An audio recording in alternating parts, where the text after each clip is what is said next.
Okay, class, we're back.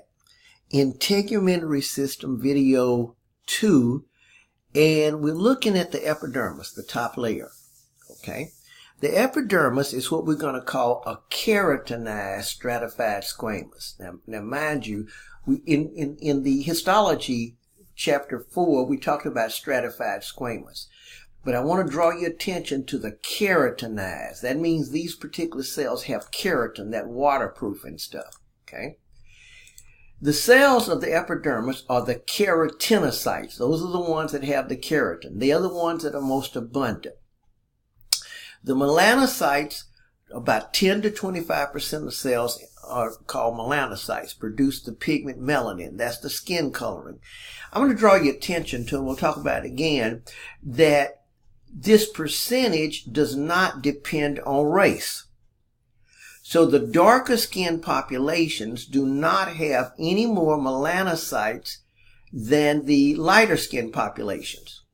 The difference is the type of melanin and how much is produced.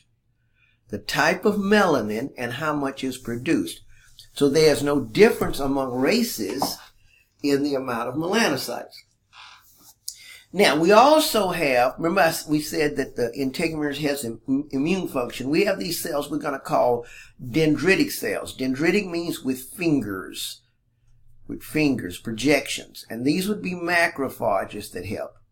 And then, of course, we have the Merkel cells for light touch. Remember we talked about hair, or hairy skin, the hair itself, would say you're being touched lightly. But on palms and soles, you wouldn't know that. So the Merkel cells that we'll look at very quickly can do that. Okay? Let's go further. All right. The keratinocytes are the most abundant. The names comes from the fact they have keratin. The keratinocytes stay in one place and do not move.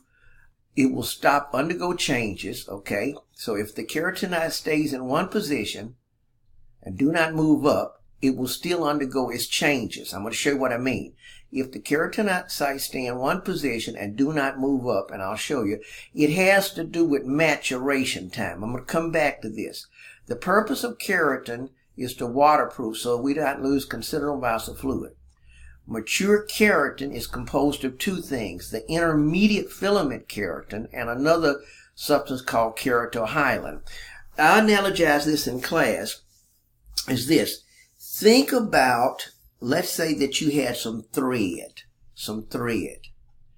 and you took some clear epoxy glue and squirted it on top of the thread. Now, let it dry. When you look at it, that you'd have hard epoxy glue, but you could look right in that clear and you would see the thread. So mature keratin is like an intermediate filament surrounded by this substance here called keratohyalin there. Okay, that's what's in the keratinocyte to do the waterproofing. Okay, let's go further. The melanocytes, okay, remember I mentioned that in embryology, migration and differentiation was the key. Migration, cells move and they differentiate. Melanocytes were really intended to be part of the nervous system. I said again, melanocytes were intended to be part of the nervous system. However, they migrated away from the nervous system development, which was an area called the neural crest embryologically. They migrated and opened up some new genes to make melanin. You're going to see what I mean. So the melanocyte has some kinship to the nervous system. The melanocytes produce a chemical known as melanin. We'll talk about that. Melanin is a substance that protects us from the harmful rays of UV light. Okay? It's enzymatically derived from tyrosine. We will look at that also. So I want you to go back after you kind of go further, go back and look at that. Here is the Langerhans. See, these are dendritic areas, fingers. These are macrophages that are located in the epidermis. Now, this is going to really be something in ANP2 because I'm going to call this cell, when we get to ANP2, an antigen-presenting cell. So this is a macrophage, but it is a member of an elite force of macrophages called an antigen presenting cell. Now that is not important to you at this moment now, but it will become important when we get into ANP2 and we do the immune system. But for right now, just realize it's a macrophage for protection in the epidermis. Okay. Here's those Langerhans cells there. Okay. All right. We have this thing called a Merkel Disk, and this is the Merkel cell. The Merkel cell is in the epidermis. The Merkel's disc, which comes up, let's say, is in the dermis. Now, what will happen is, if this would be in the palms and soles. So, someone lightly touches you, or you lightly touch your palm, that would push down on this cell. This cell then would secrete some chemical, and the chemical then would turn on the nerve fiber that would go in. So that light touch pushing down, you'd have several on this, would then turn this on, and you would know that you've had a light pressure touch. So this is for skin that does not have hairs, oftentimes called glabrous, G-L-A-B-R-O-U-S, glabrous skin, hairless skin. So this is for light touch, whereas hair would have done it if you were in hairy skin. Okay? So we go back, we've just described the types of cells, keratinocytes, melanocytes, epidermal, and we'll talk a little bit more on some of those. Okay? Now we go further. Okay, the epidermis is arranged in layers. The epidermis is arranged in layers of cells. The epidermis is arranged in layers. Okay, the bottommost layer of the epidermis is called the stratum basale. Now let me kind of explain how this thing goes. The bottom layer can do mitosis. When the bottom layer does mitosis, the new cell is pushed up. Then you keep doing it. Then if you keep doing it, you go to this. Then you move up. Then you move up. So the stratum basale is the layer that's generating the cells. Now, every now and then, this second layer can too, if trouble occurs, like a bad burn or something. So the cells move up. As they move up, they become more, shall I say, specialized, and as they move too far up, they lose their blood supply. Remember, the epidermis epithelium has no blood supply. So when we get up in this area, the cells become dead. But that's fine. Do you want to be flicking off living cells? No. So the point is that what this will do is mitose, next cell goes up, and then up, up, up. And the cells are starting to change as they go up. Now, what's this slide 26? Okay, I'm going to come back here. Now, this can further explain what I was trying to say here. If the keratinocytes stay in one position, so let's say I did a culture of keratinocytes on a culture plate and made it stay in one position and not allow it to stack, then you still would see the same changes that occur. The difference is, it's not a factor of being here to look different. It's a factor by the time you get there. So you're multiplying about twice a day.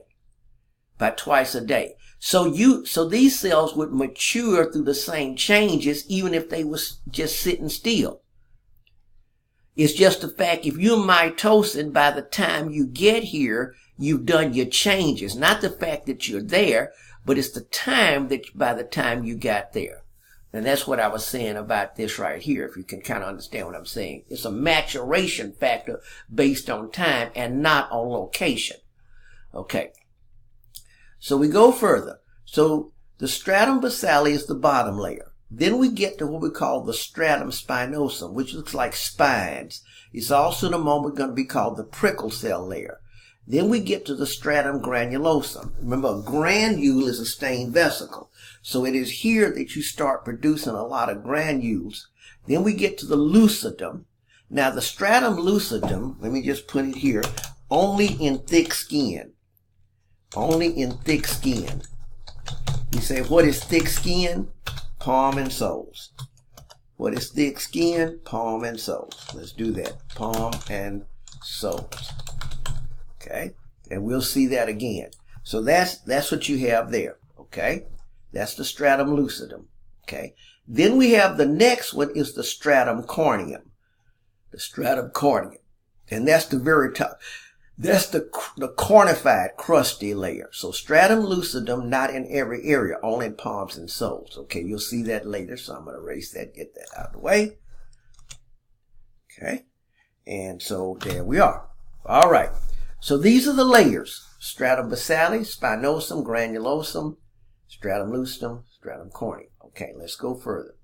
So right here, this would be the stratum basale. Then I'm getting to the prickle cell layer.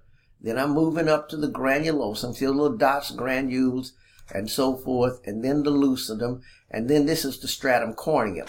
Now, dermatologists, plastic surgeons, you won't hardly see this in your textbook, but this top layer is called the stratum disjunctum. Now, it's really part of the stratum corneum. Understand that. The reason they call this in medicines, dermatology, because these are the layers that flake off. You're doing it right now as you close run. These are the layers that flake off because you're always flaking off, so you have a good, and see these layers here get real cloudy. That's one of the, when you have dull skin in the face, it's because these layers stay on too long. So that's where the dermal, that's where the abrasive substances sometimes, that keratolytic substances will take that away. But this is the layer that does that. Now you won't see it because you're only knocking off a few cell layers. Half you knock off a bunch of them, you'll see it. What is that? Seborrhea and dermatitis, how it flakes off, or dandruff on the scalp. Dandruff on the scalp is when you're knocking off a bunch of these, and you can actually see plugs of these cells doing it. So that's what we're looking at there. Okay, we go further.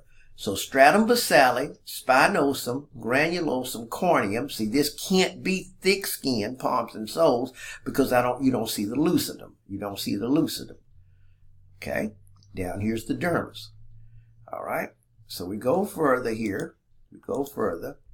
So the layers of the stratum basale, deepest epidermis, firmly attached to the DE junction. Now the DE junction is called the dermal epidermal junction. The dermal epidermal junction. Let's come here. And the dermal epidermal junction, I have to hook the stratum basale to the DE junction. So we're using a half desmosome. A half desmosome. That hemidesmosome is locking that to the DE junction. Okay, so other words, let me put it like this. At the bottom of the stratum basale cell would be a half desmosome, and it would lock into the basement membrane. Now, if that broke, then that's what we call a blister. So what is a blister? It's where the epidermis floats off the basement membrane. It's where the epidermis floats off the basement membrane. So to anchor the stratum basale cells to the basement membrane, hemidesmosome. It is a single row of cells, the stratum basale. Single row, because the minute it moves up, it's in the next layer. Along with the stratum spinosum comprises the stratum germinativum. Now the main one that does multiplying is the stratum basale. But under certain extreme circumstances, the stratum spinosum, the next layer up, can do mitosis too. Therefore, these two layers some will call the stratum germinativum. Why? Germinate means to arise from. But the one that normally does it would be the stratum basale.